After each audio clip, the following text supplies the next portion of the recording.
सावन के महीने में कथा सुन रहे हो। आप शिव की भक्ति को जितना जितना जागृत करोगे ना, उतना उतना फल तुम्हारे जीवन में प्राप्त हो जाएगा। बारिश का समय चल रहा है।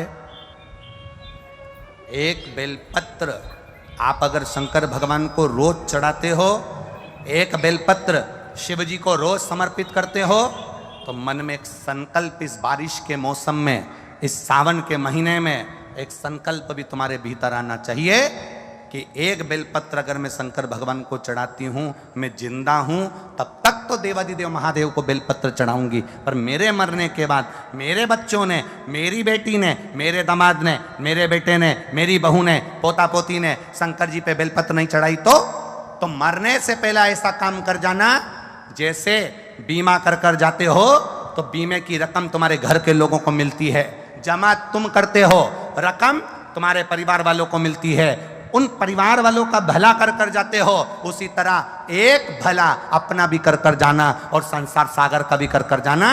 मेरे मरने के बाद बेलपत्र कौन चढ़ाएगा, इसलिए एक बेलपत्र का पेड़ लगा कर जाना, उस पेड़ की बेलपत्र कोई भी तोड़कर महादेव को चढ़ाएगा, फल तुझे ही मिलेगा।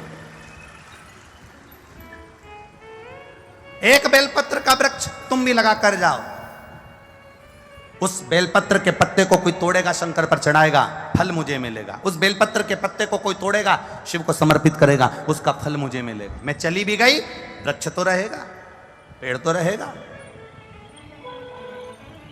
श्रेष्ठ कर्म कर कर देखिए।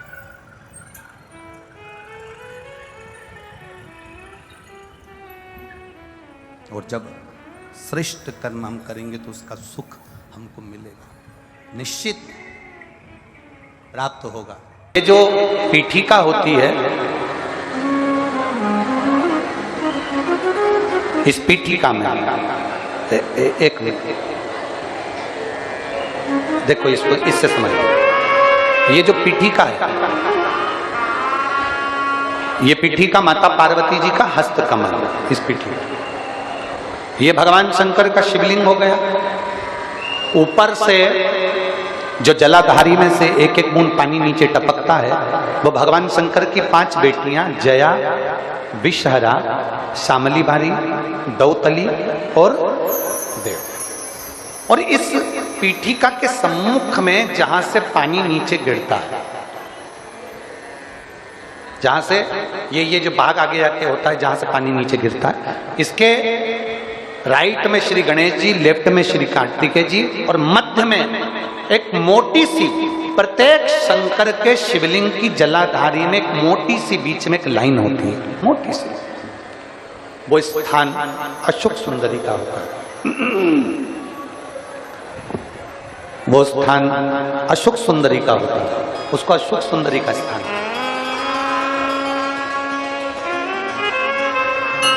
जब विशेष बहुत आपको लग रहा है कि ये कार्य होने वाला नहीं है, और विशेष अगर कोई कार्य, और बहुत समय अगर आपके निकल भी गए हो, बहुत समय आपका लग गया और वो कार्य नहीं हो रहा, 5 बेलपत्र अशोक सुंदरी वाली जगह पर जब आप चढ़ाएंगे, तो ये डंडी का जो भाग है, ये डंडी का भाग जहां से पानी बहता है, जहां से जल बहता है, उस स्थान की ओर इस डंडी के भाग को रखेंगे। 5 बेलपत्र, एक बेलपत्र जब डंडी का भाग हमने इधर कर दिया, थोड़ा समझ लें अच्छे से, जैसे ये जलाधारी समझ लो, एक बेलपत्र अपन ने रखी, डंडी का भाग जहां से जल बह रहा है उस ओर है। दूसरी बेलपत्र हमने उठाई और दूसरी बेलपत्र की डंडी को मध्य भाग की पत्ती पर, दूसरे नंबर की पत्ती मध्य बीच वाली पत्ती उस पर, तीसरी बेलपत्र को फिर बीच वाली पत्ती पर, इस तरह से 5 बेलपत्र हमें देवादिदेव महादेव को समर्पित करना चाहिए।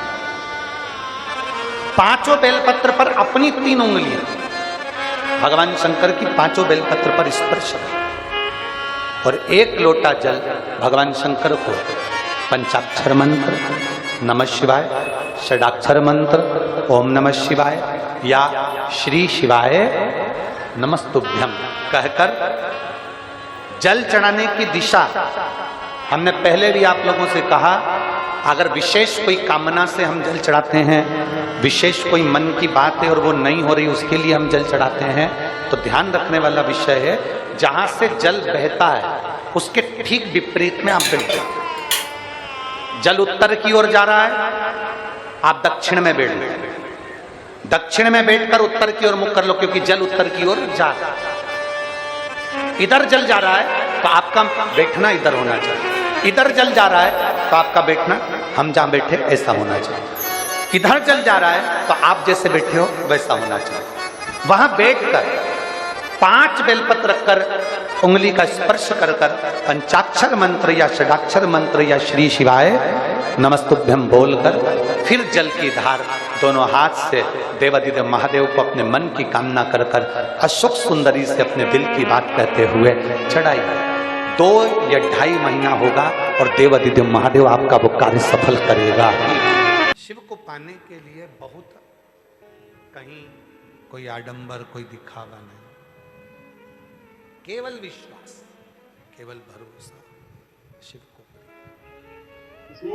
पार्वती माता ने भगवान शंकर को पाने के लिए कुछ नहीं करा, केवल शंकर के पार्थिव शिवलिंग का पूजन करा। पार्थिव लिंग बनाना, पार्थिव शिवलिंग बनाकर उसका पूजन करना, आराधना करना सुख देता है।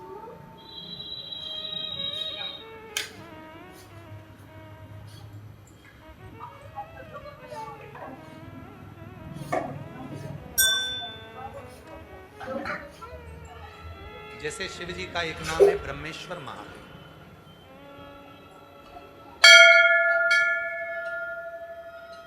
ये जो ब्रह्मेश्वर महादेव का जो नाम होता है, कई लोग कहते हैं हमारा बच्चा डिप्रेशन में पहुंच गया, हमारी पत्नी डिप्रेशन में है, हमारा पति डिप्रेशन में है, नींद की गोली खाना पड़ रही है, सुस्त सुस्त रहते हो, डिप्रेशन में चल रहे हो, टेंशन दिन रात दिमाग में चलता रहता है। वो चिंता को मिटाया कैसे जाए?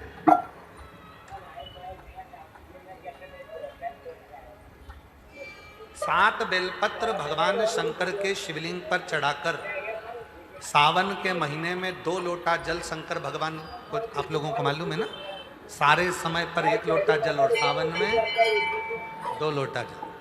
सावन के महीने में 2 लोटा जल शिव जी को चढ़ाया।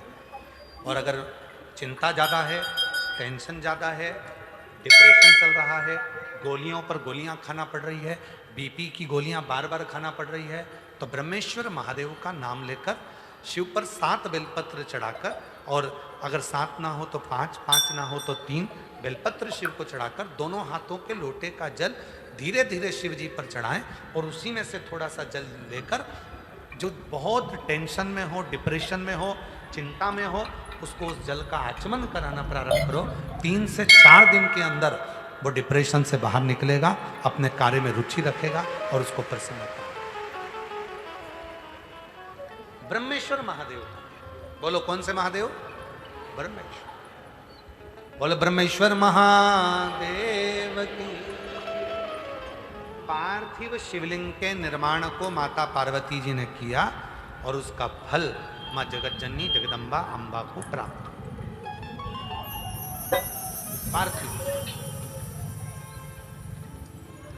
पार्थिव पूजन कभी भी खाली नहीं जाता, कभी खाली नहीं।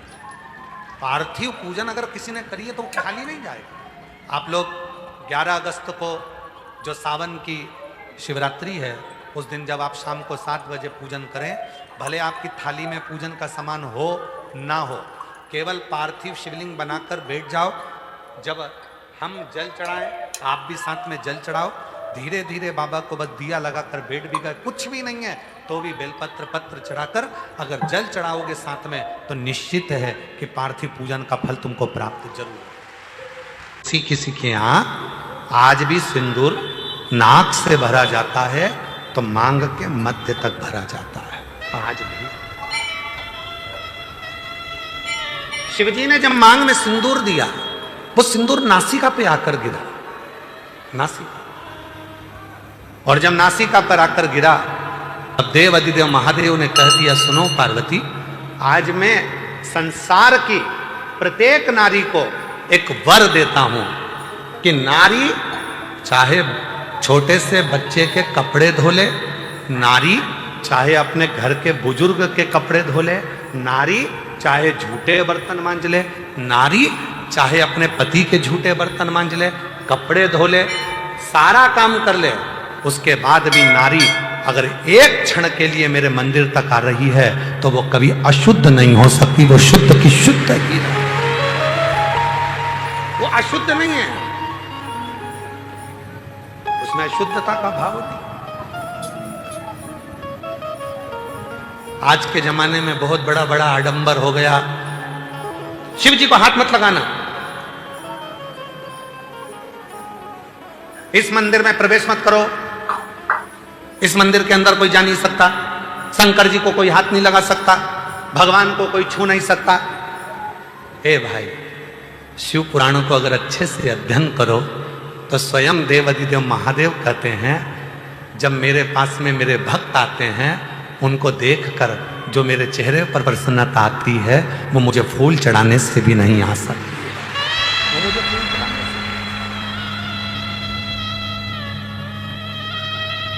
ये तो अब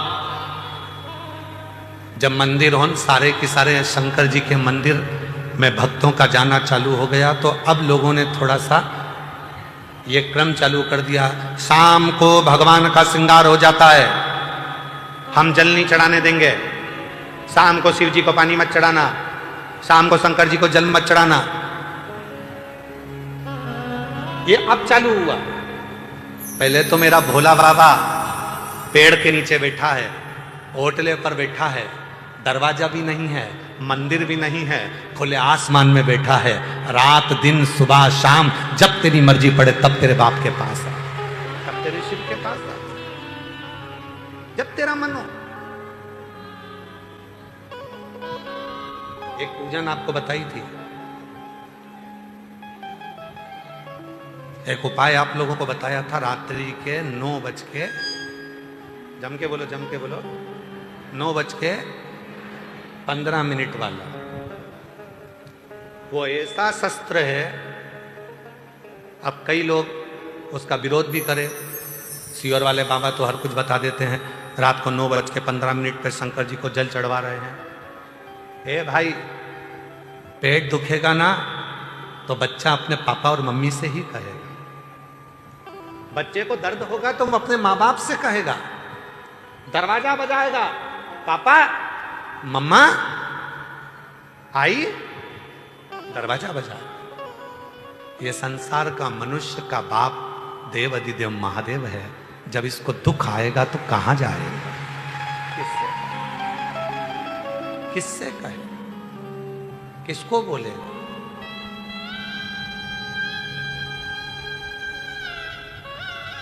आओ कुबरेश्वर बाबा की भूमि पर, रात को 12 बजे भी आओगे तो शंकर जी को जल चढ़ता मिलेगा, बोलो बोलो सही है गलत है।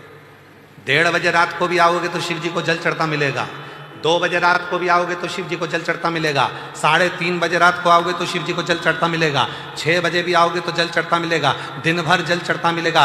24 घंटे बाप का दरवाजा अपनी औलाद के लिए खुला की खुला है, वो आएगा। कावड़ का नियम क्या होता है, कावड़ का जल किस जगह पर रख दिया जाए लाकर थोड़ा सा, कि जीवन में कभी संपदा की कमी ना हो जिंदगी में। कावड़ का एक नियम होता है कि कावड़ को ये कंधे से ये कंधे पर रखना है तो सिर के ऊपर से कभी नहीं लिया जाता, कावड़ का एक नियम है। कावड़ को इस कंधे से इस कंधे पर लाना है तो सामने से लाया जाता है, पीछे से लाया जाता है, पर सिर पर से बार कर उसको वापिस नहीं लाते, सिर पर से बार कर। कावड़ का एक नियम होता है, जिस नारी का जिस व्यक्ति की संतान नहीं होती है, उसको कावड़ यात्रा करने से पहले अपनी गोदी में धान चावल को भरना पड़ता है गोदी में उसको। जब तक महादेव के दरवाजे तक नहीं चली जाती, जब तक उसकी गोदी में वो धान चलते चलते उसकी झोली में वो हिलता रहता है, कावड़ का जल उसके कंधे पर रहता है। और जब वो कावड़, जिसकी औलाद नहीं, संतान नहीं, जब वो कावड़ का जल महादेव को चढ़ाती है तो पहले जल समर्पित करने के बाद फिर चावल के दाने बाबा के उस शिवलिंग पर समर्पित करती है कि बाबा मेरी गोदी में तू यहाँ तक लेकर आया है, ये गोदी खाली मत छोड़ना, मेरी गोदी भर देना, भले 25 साल हो गए। कावड़ यात्रा का नियम है, सिर पे से बार कर वापिस नहीं आती, सम्मुख से कावड़ निकल जाती। लंकाधिपति रावण को सुध पड़ी जब तुमरुका जी ने कहा जाओ लंकेश, अगर तुम चाहते हो कि शंकर के शरीर में गंध पहुंची है उस विष की गंध को समाप्त करना है, तो तुम जाकर महादेव को जल अर्पित करो सावन के महीने में। उसी को हमारे यहां कावड़ कहा गया। अब विश्वास, भरोसा, दृढ़ता शिव के प्रति जागृत कर कर चलते हैं। जब दो चीजों का स्मरण होना चाहिए, एक, अपने घर से निकलते समय दरवाजे के बाहर 2 स्वस्तिक बनाकर अवश्य आए। 2 स्वस्तिक बनाकर अवश्य आए। कावड़ियों का नियम होना चाहिए, घर से जब निकलें 2 स्वस्तिक दरवाजे पर बनाकर आना चाहिए। जिस समय आप कावड़ का जल चढ़ाकर वापिस घर की ओर जाएं तो वो 2 स्वस्तिक जो तुमने बनाए हैं उस पर कावड़ का जल छींटना अवश्य चाहिए। उस घर से लक्ष्मी कभी समाप्त नहीं होती, उसमें भरी रहती। कावड़ियों का स्मरण में आना चाहिए। जब जल भरने जाओ तुम्हारे दरवाजे पर स्वस्तिक बना होना चाहिए।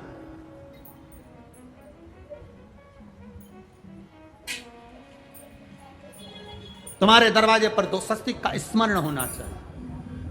मेरा शिव, मेरे गोरा, मेरा गणेश, मेरी रिद्धि, मेरे सिद्धि, मेरे देव, नारायण, लक्ष्मी, राम, सीता, मेरे कृष्ण, मेरी राधा, सब वहीं पर विराजमान हो, सर्वस्व वहीं।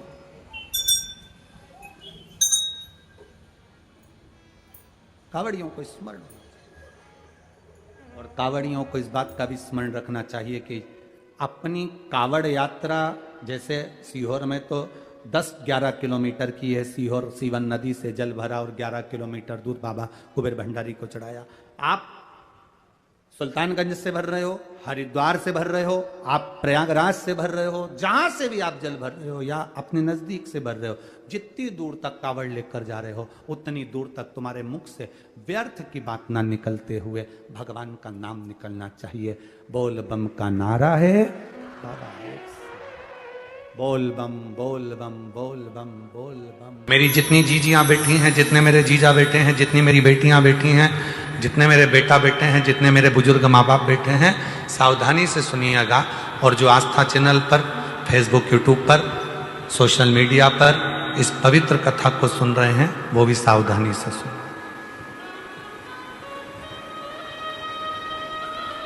2 समय का किया गया भजन हमें नरक में नहीं पड़ने देता। एक,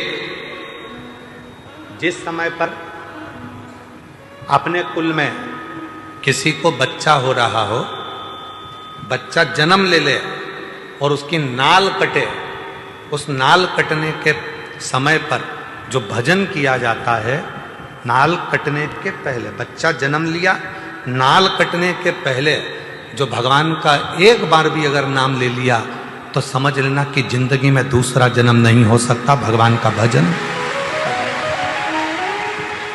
दूसरा, शिव महापुराण की कथा दूसरा समय देती है जो मां जगत जननी जगदम्बा पार्वती जी ने बताया।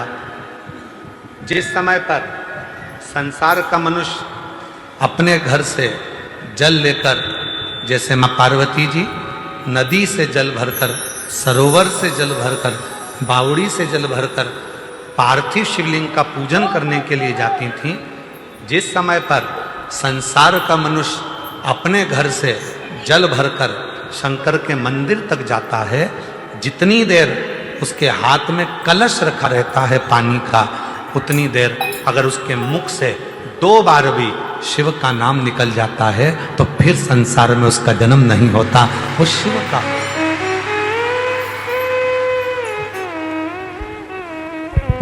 अब आपको और हमको इतना स्मरण नहीं है, डॉक्टर बताएगा नहीं कि बच्चे ने जन्म ले लिया है, नाल कटने वाली है, तो हम वो भजन नहीं कर पाएंगे। पर पानी का कलश तो हमारे हाथ में है, जल का लोटा तो हमारे हाथ में है। हम जब घर से निकले तब मुख से 2 बार, 5 बार, 10 बार श्री शिवाय नमस्तुभ्यं, श्री शिवाय नमस्तुभ्यं, श्री शिवाय नमस्तुभ्यं, श्री शिवाय नमस्तुभ्यं, श्री शिवाय नमस्तुभ्यं, श्री शिवाय नमस्तुभ्यं। हम कम से कम 2 बार, 5 बार, 3 बार, 4 बार, 1 बार शिव का नाम तो ले सकते। और हमने मुख से जल चढ़ाने के पहले जो नाम लिया, वही हमारे भीतर की तरंग उस जल में जाती है, शिव को चढ़ती है और शिव हमारा कल्याण करना प्रारंभ कर देते हैं।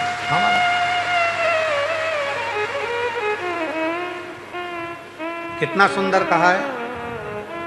शिव महापुराण के अंतर्गत वेद व्यास जी कहते हैं, जब जल चढ़ाने के लिए शिव के मंदिर जाओ, घर का पूरा काम कर लो, बच्चों को स्कूल भेज दो, पति का टिफिन बना दो, बुजुर्ग माँ बाप की सेवा कर लो, बुजुर्ग माता पिता को दवाई देना है तो दवाई दो, भोजन देना है तो भोजन दो,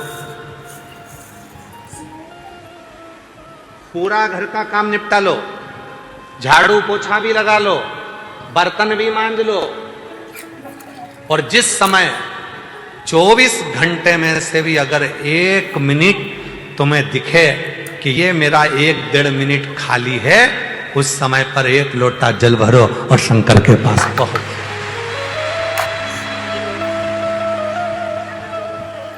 झगड़ा कर नहीं। बच्चे रो रहे हैं और तुम शिव जी के मंदिर में बैठे हो, शिव स्वीकार नहीं करे। पति आवाज लगा रहा है कोई काम के लिए और तुम शंकर के मंदिर में बैठे हो, स्वीकार नहीं। घर के बुजुर्ग माँ बाप दवाई के लिए घर पर बैठे हैं और तुम शिव के मंदिर में बैठे हो, स्वीकार नहीं हो। ये स्वीकार। बर्तन मांज लिए, भोजन बना लिया, सब्जी रोटी बना ली, सारा घर का काम कर लिया। अब कई लोग कहते हैं गुरुजी हम तो अशुद्ध हो जाएंगे, हम तो अशुद्ध हो जाएंगे। ए मेरी जीजियों, भगवान शंकर ने जब माता पार्वती जी के साथ में 7 फेरे लिए, 7 फेरे, और फेरे होने के बाद जब माता पार्वती जी के मांग में जब सिंदूर भरा गया, वो सिंदूर जब मांग में भरा जा रहा था, वो सिंदूर नासिका पे आकर गिर रहा था। किसी किसी के यहां आज भी सिंदूर नाक से भरा जाता है तो मांग के मध्य तक भरा जाता है, आज भी।